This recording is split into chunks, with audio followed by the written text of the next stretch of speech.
Robin. It's, and I want to thank Sue Ellen and her wonderful crew and all of you for joining us this morning. And Johnathan Alter for this really wonderful, magnificent book, his very best, Jimmy Carter, A Life. You know, it's a monumental biography, and as the very best in the genre, a compelling history that brings fresh insight to a wide range of topics, from the Jim Crow South, the Civil Rights era, and the 1970s, one of the most pivotal decades in American history. Now, we're approaching the 50th anniversary of Jimmy Carter's inauguration, a few more years. And as Robin pointed out, your book is the first full-length independent biography of our 39th president. So 2 questions. What drew you to your subject? And why do you think it took so long for Carter to be the focus of a major biography? Well, first of all, thank you all for coming. It's nice to see some old friends here, and thanks to Sue Ellen and the festival, and I'm just really happy to be here, happy to be on the vineyard. The answer to the first question is happenstance almost, why I got involved. So I had worked as an intern in Jimmy Carter's White House when I was in college. I was in the speechwriting office as an intern, and I actually wrote a couple of speeches for him, which he didn't give. He had the speech in front of him, but as often was the case, he would depart from the text. So I wrote one speech when he was addressing tobacco growers, and nobody else in the speechwriting office wanted to give a write a pro-tobacco speech, so they gave it to the intern, and he kind of messed that one up. But then I didn't really have any contact with Carter, with the exception of I interviewed him on a Habitat for Humanity site in New York about the Middle East when I was a Newsweek columnist in 2000. And that was it. And I didn't actually,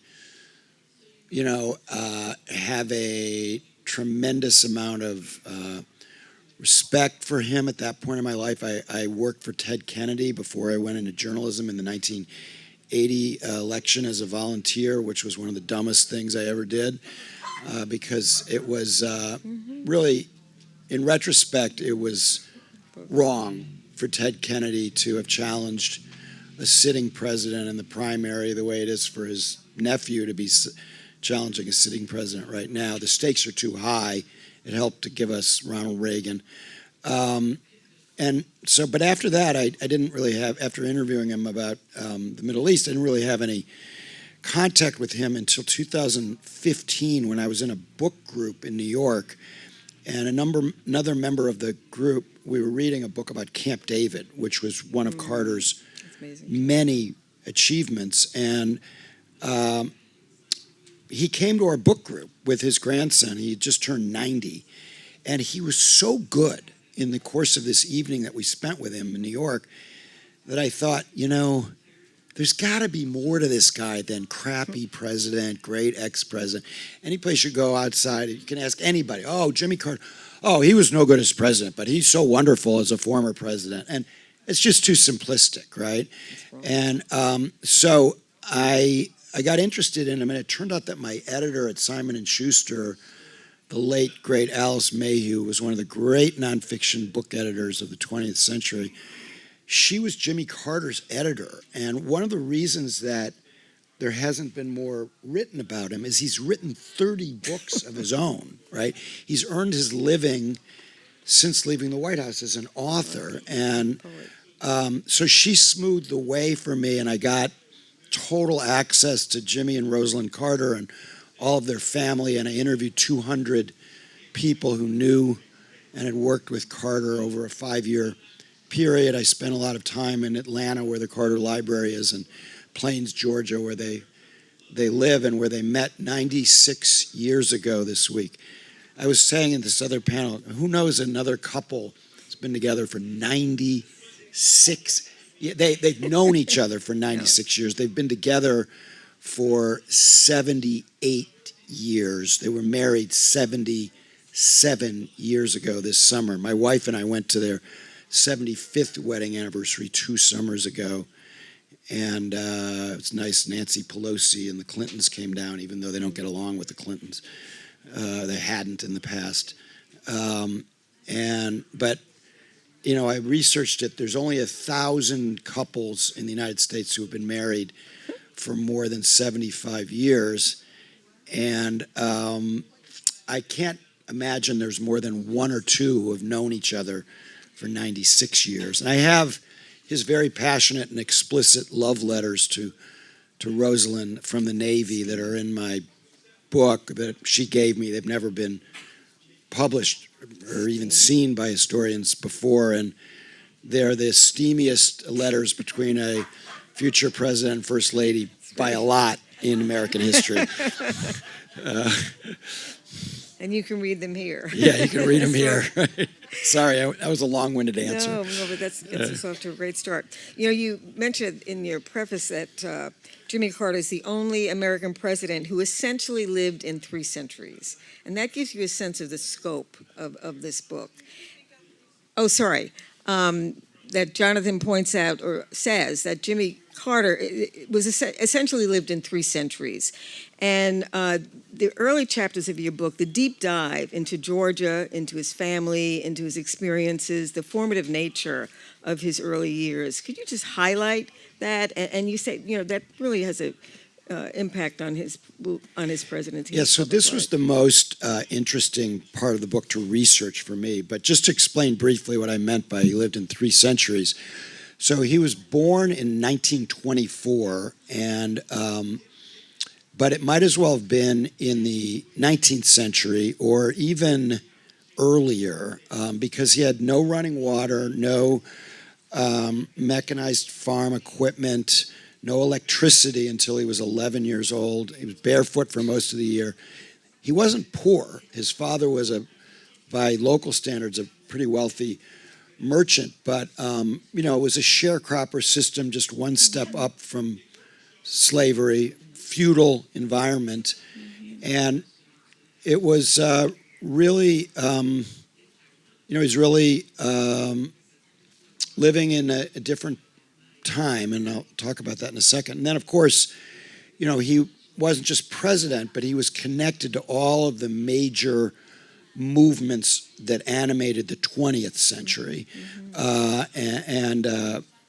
He appointed 5 times as many women judges as all of his predecessors combined when he was president. He diversified the federal government for the first time, took it from tokenism to genuine diversity, both in Georgia and in Washington. And then after he left the White House with the Carter Center, they're on the cutting edge of all of the big issues of the 21st century, whether it's global health, democracy promotion, conflict resolution, and involved. And he signed 15 major pieces of environmental legislation and would have addressed climate change if he had been reelected in 1980. So in terms of the early part of his life, his father was a white supremacist. His mother was a lawyer, a doctor, I need more coffee, a nurse who took care of black patients for free. And so that combination between the two of them tells you something. But there was actually a third parent, an illiterate black woman farmhand named Rachel Clark, who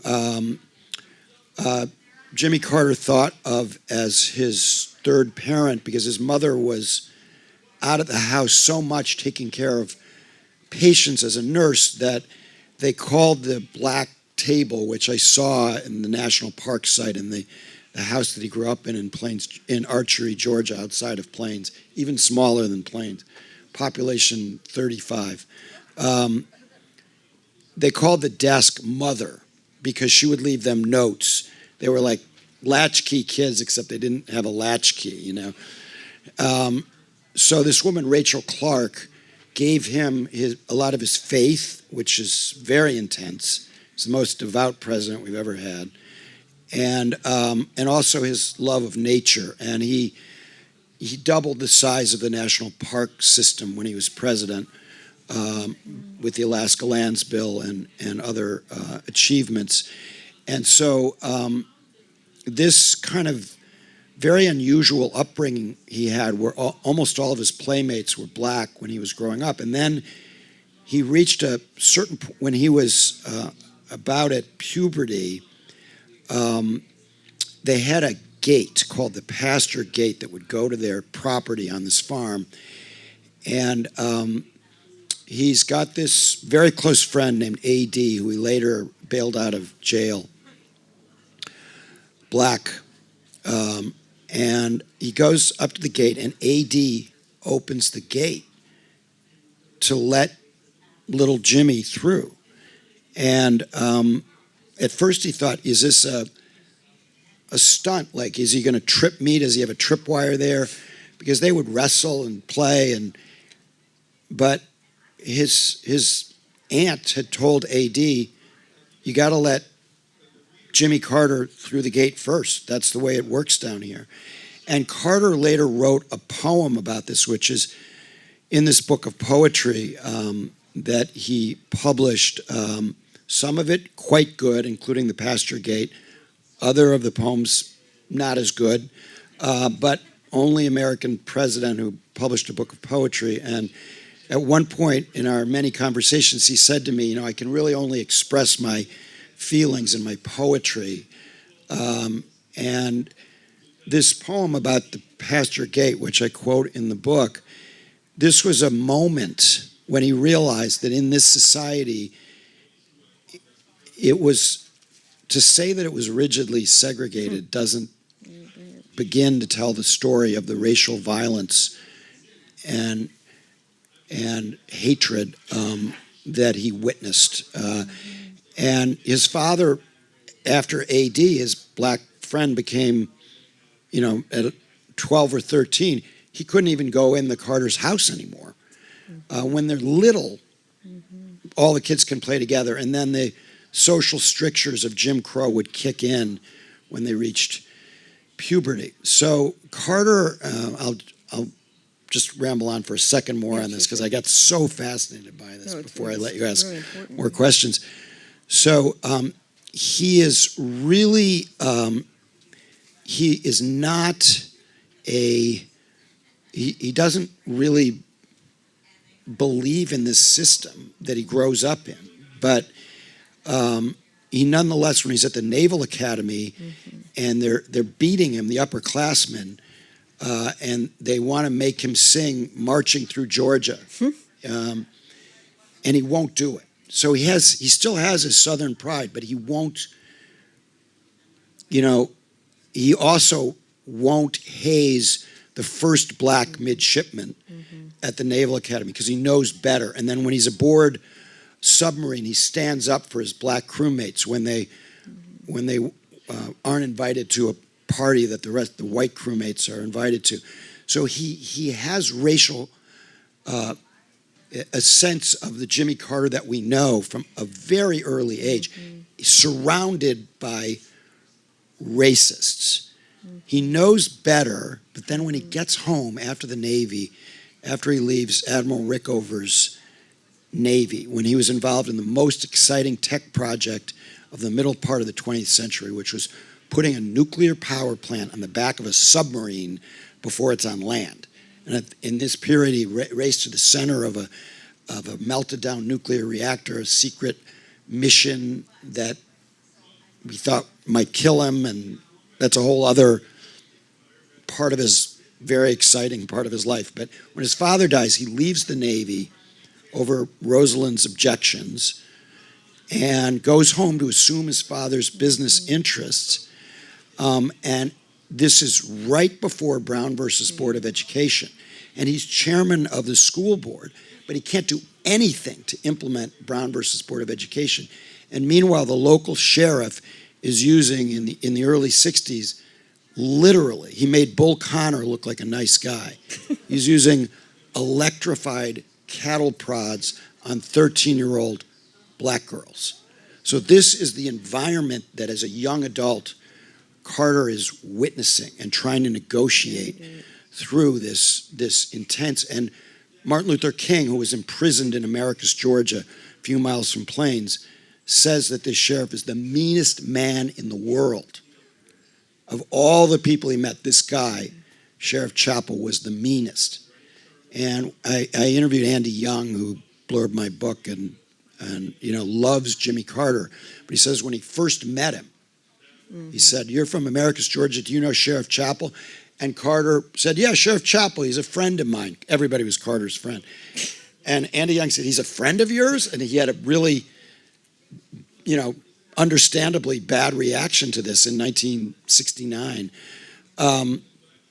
So Carter's not involved in the civil rights movement. He's ducking because the rise in politics and business, the segregationists threatened to boycott his business. He can't get involved in the movement. And at one point, I said, I was pressing him on this. And he said, I never claimed I was part of the civil rights movement. I said, so you had to choose between politics and saying the right thing? And he said, yes. And then he got elected governor of Georgia by appealing to, the only way he could win was to appeal to the rural segregationist vote. He ran to the right of his opponent in the primary, a former governor. But then when he gets elected, within 5 seconds of the beginning of his inaugural address, he says the time for racial discrimination is over. This is in 1971. You go, okay, wow, that can't be that big of a, People were shocked. Like whites walked out, state senators, they walk out of his inauguration. The black attendees are like, he said what? He said what? And then he spent the second half of his life, at this time he was 47 years old, he spent the second half of his life making up for what he did not do in the first half of his life. And so the Carter story is partly a story of atonement. And he finally kind of copped to that a little bit reluctantly. But when I was pressing him on it, he finally agreed. He didn't use that word atonement, but he said, I had to make up for what he described as his late awareness of what was required of him, and then, became a great president and former president on race, and he's a hero in Africa. They named children after him in Africa now. So it's really an epic American story that I was trying to tell. Sorry to be so long-winded. No, but that's so important. But I also think the making up part, what you convey in the book, is that he understands so much by the time he has his chance to act. Right. And there are moments, like when the White Citizens Council tries to recruit him and he won't, and his business is boycotted, and then the situation around his church. Yeah. So that's why it's this fascinating way through the 60s with a public figure, a political figure in the belly of the beast, deep south, southwest Georgia, and how he navigates that, and then how he's ready. I mean, what did he say to Vernon Jordan, a great vineyarder? He tells Vernon... Yeah, yeah. I knew Vernon, and actually I interviewed him for the book and talked to him about this a few different times. And Vernon and Carter were not close. Vernon was for his opponent for governor in 1970, a guy named Carl Sanders, who had been a governor when Kennedy was president a few years later. He's making a comeback because you're not allowed to, at that time you couldn't succeed yourself as governor. And he's not very happy with what Carter is doing in that 1970 campaign.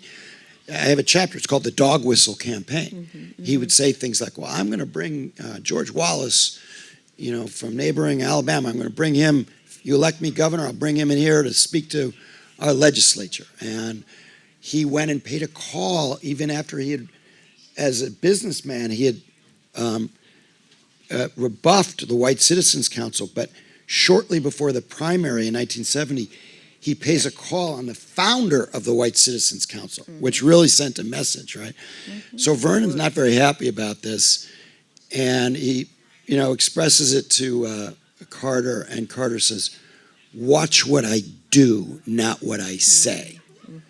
And indeed, he made good on that, and he put up Martin Luther King's portrait who he had never met when he was alive, because it was too dangerous politically for Carter as an aspiring Georgia politician to meet King.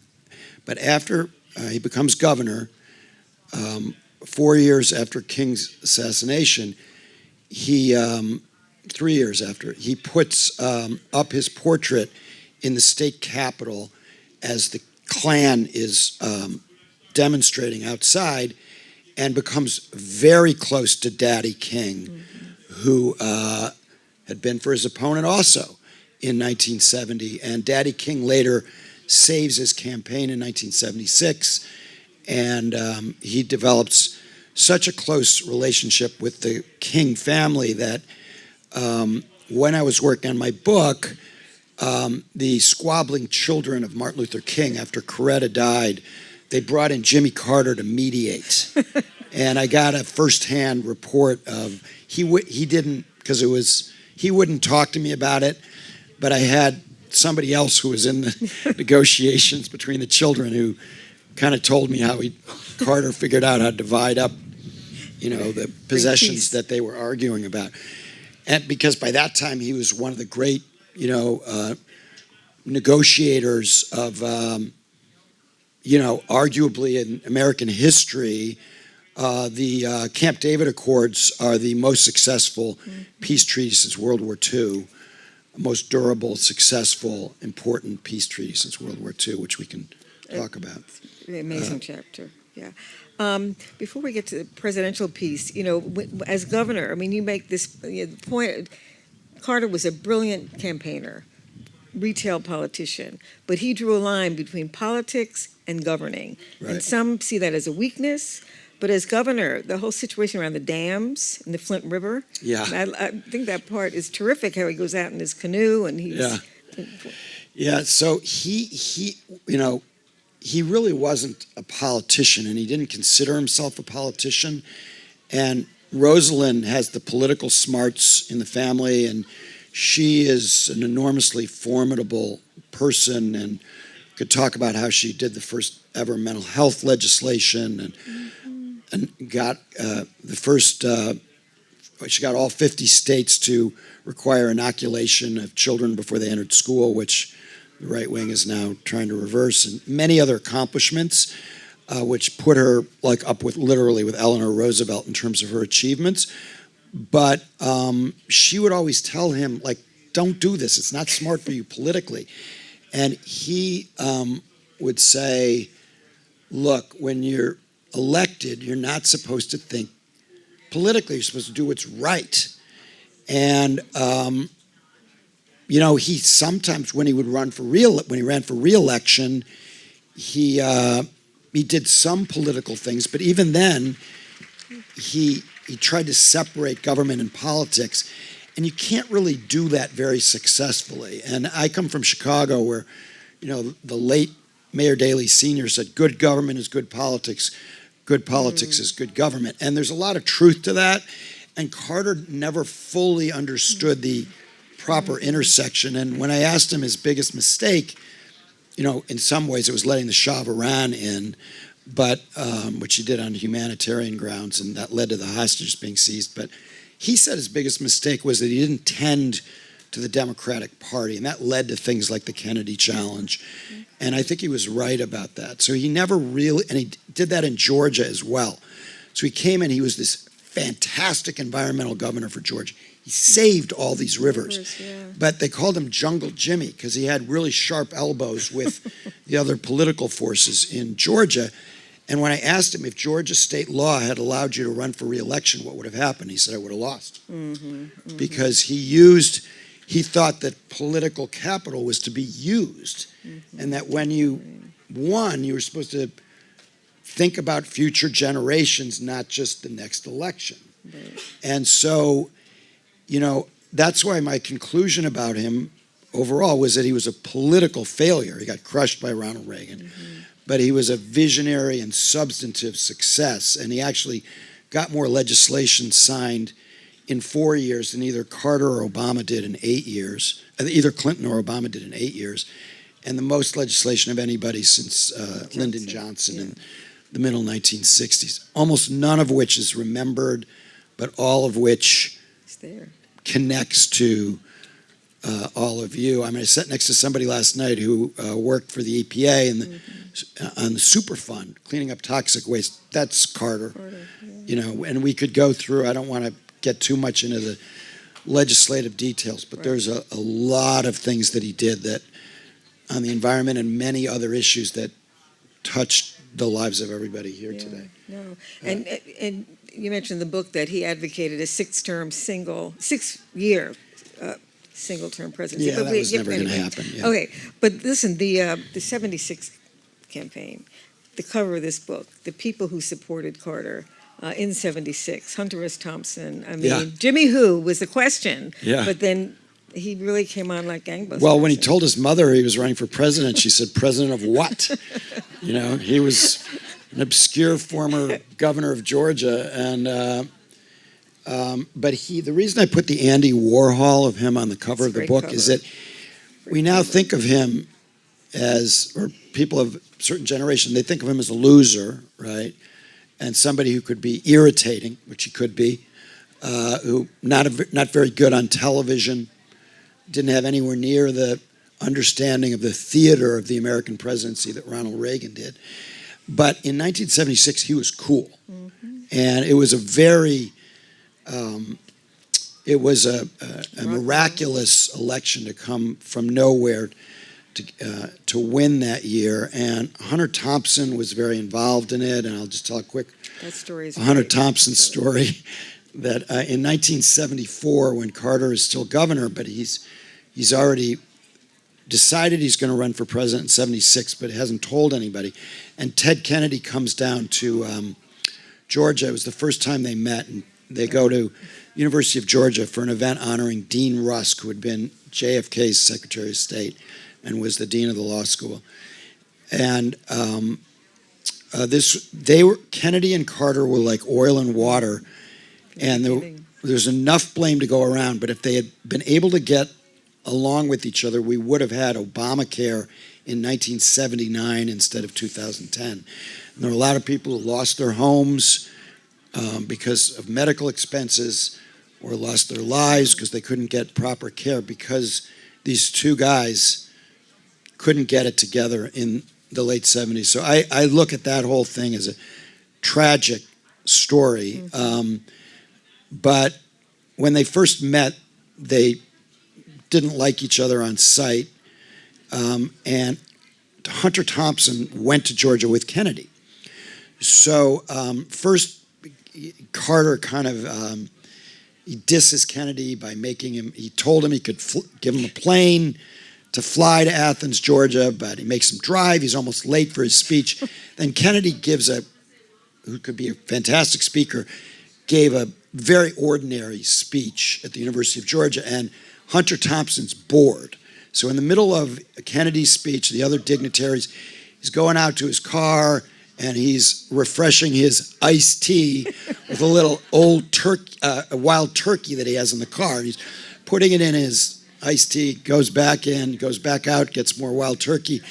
And then it's Jimmy Carter's turn to speak. And Kennedy has said a lot of the things that Carter was going to say. So Carter just talks off the cuff, and he delivers a blistering indictment of the criminal justice system in Georgia and how racist it is.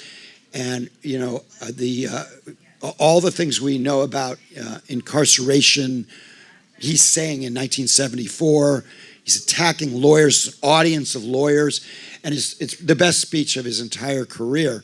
And so Hunter, who I knew in later years, goes out to his car, and this time he brings his tape recorder back, and he tapes Carter's speech and writes these Rolling Stone articles. And he had immense stature in my business, political journalism, at this time. Hunter Thompson did. And I was a little too young, but for a lot of other political reporters, he would play this tape of this Georgia governor, and he's thinking about running for president, and he really helped put Carter on the map. after that speech, and got a lot of reporters to pay attention to Carter when they probably wouldn't have otherwise. And okay, good. And of course, the musicians who supported him. We don't have to Yes. get into that, but Rock and Roll President, that great documentary. Yeah. But you really lay it out. Phil Waldron and the Allman Brothers, Dylan. Phil Waldron was this rock promoter from Georgia who Carter became close to, and then Carter really became close to Greg Allman, and he'd have him to the White House, right after his drug bust, which, because Carter didn't care. It's like, he's my friend, and I'll have him. And Willie Nelson came, smoked dope on the roof with Carter's son Chip, and Bob Dylan. If any of you have seen Rock and Roll President, Bob Dylan he never gives interviews. He's in the film talking about how great Jimmy Carter is, and they have the story of when he went over to the governor's mansion and met him, and then Vladimir Horowitz.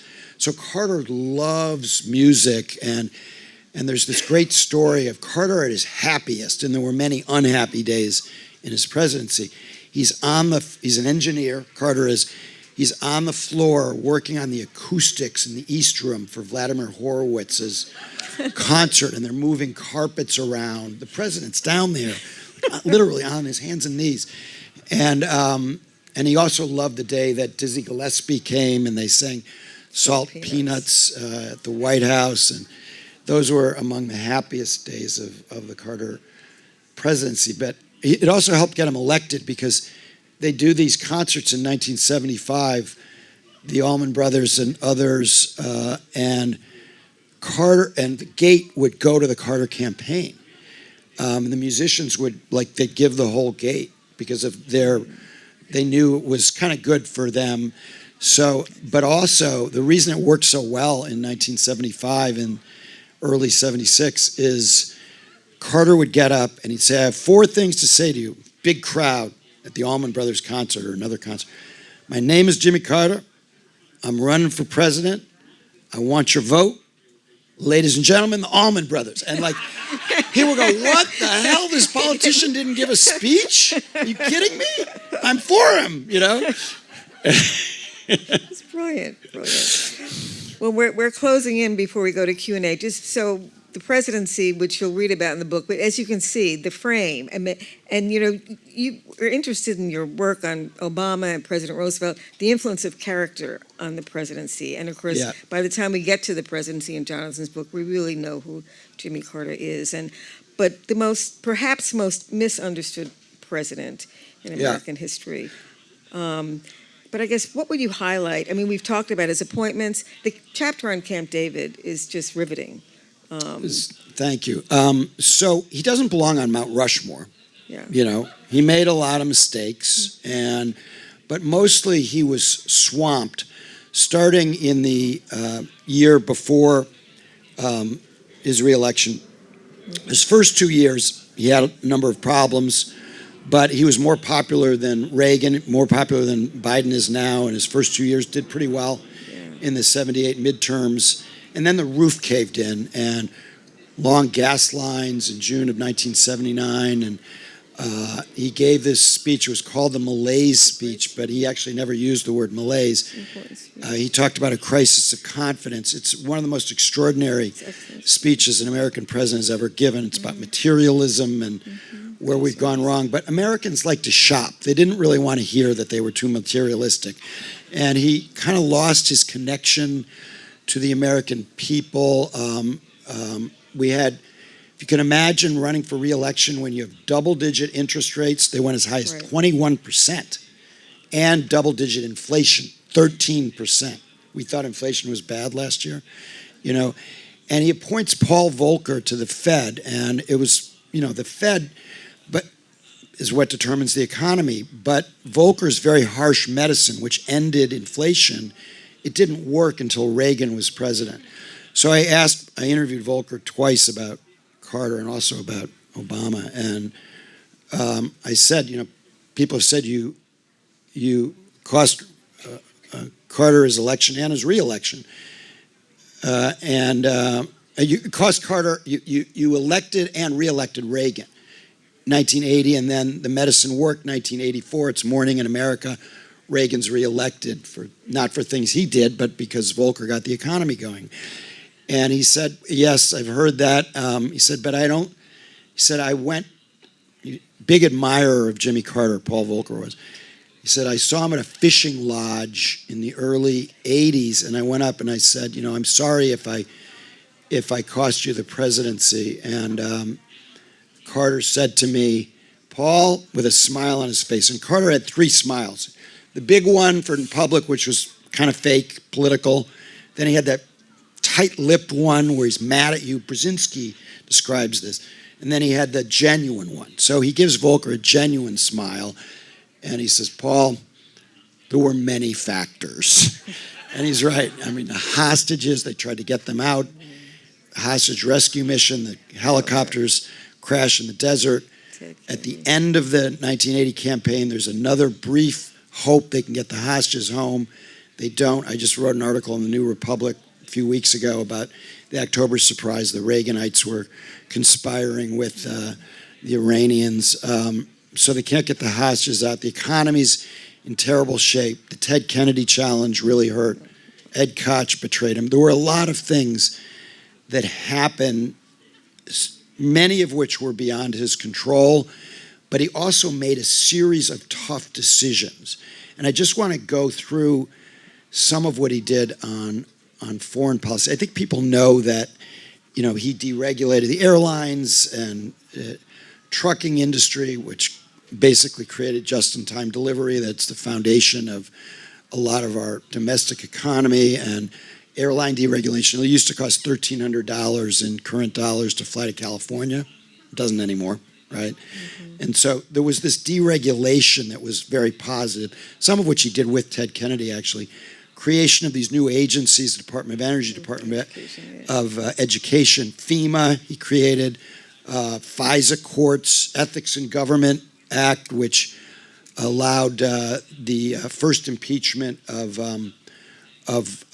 Trump because of the whistleblower. So a whole long list, 15 major pieces of environmental legislation, long list of domestic achievements. But foreign policy, people remember Iran, which, needless to say, did not go very well. The Iranian Revolution was as big as the Russian Revolution, and he couldn't have prevented it, but the fallout of it, both in terms of energy costs and other things, helped swamp his presidency. But Nixon opened the door to China. Carter walked through the door, normalizing relations. He believes that it will be his longest lasting achievement. Deng Xiaoping leaves Washington after they normalize. He goes back, legalizes private property in China. China at that time had the GDP of a sub-Saharan African nation. They had experienced the greatest growth in human history, the biggest economic boom in human history by several orders of magnitude. Would not have been possible without normalization that Jimmy Carter did. Panama Canal treaties, extremely costly political. To me, it sounded boring at the beginning.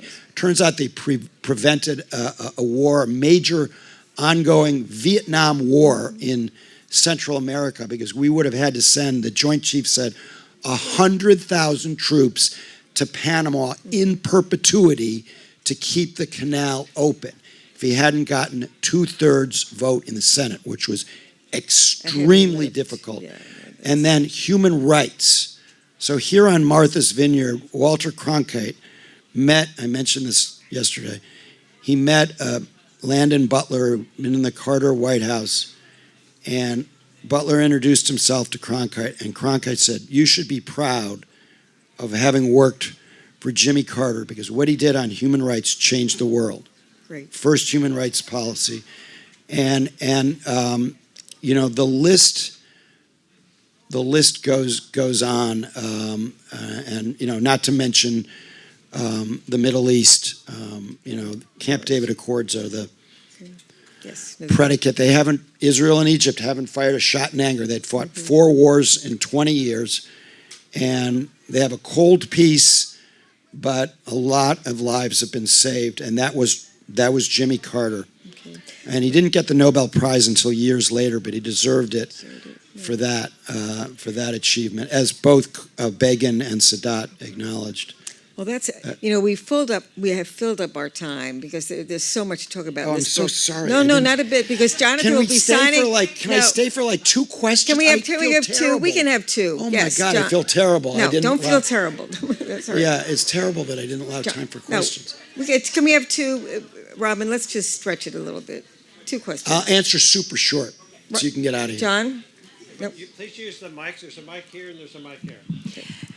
Or you can just tell me and I'll The role repeat of the temperament and ego and lack of ego in the presidency seems to be a very, very important and central question. And we have the presidents who get tremendous records like the one you just articulated, for whom ego is just practically non-existent. And then you have the reverse of that. I'm just wondering, have you thought about that issue? And It's so funny that you raised that because I was trained by a guy named Richard Neustadt at Harvard, and he believed temperament was the great separator. So in all my books, I have a chapter about temperament because it's central. And my Roosevelt books, Obama books, and Franklin Roosevelt was described as having a second-class intellect, first-class temperament. And I think Jimmy Carter had a first-class intellect, a second-class temperament. He very, modest, no president, no politician's humble, but he, enormous decency, but the temperament you need to succeed in the presidency is a more complicated question than whether you're a decent, modest person. And he had a prickliness that could sometimes hurt him. So my chapter on his temperament is called his inner engineer. So he has a kind of an engineering temperament. And Roosevelt had the best temperament for the presidency. And Obama, it's a more complicated question that I deal with at length in both of my Obama books. But you're absolutely right. The temperament is central, and I deal with it a lot in this book. One more. Yesterday you said 2024 was for all the marbles. Yeah. Any thoughts on how we can win all the marbles? Okay, that's not. Yes, make sure that if any of you know anybody who knows Cornel West, you tell them do not run for president, because if he gets 2% as the Green Party candidate, it looks like he's going to run as the Green Party candidate. That could cost Biden the election, and that's happened before in American history. I won't go through the occasions when it did, but it's very, very important that he not get any support. It's very important that Bobby Kennedy Jr. be shunned and told by everybody, do not run for president. He's not going to get the Democratic nomination. What I'm worried about with Bobby Kennedy Jr., who I've known since 1975, and believe me, he's not a good guy, okay? And I love some of his siblings. He's not a good person. He's not a person of good character on many levels. And he's a liar.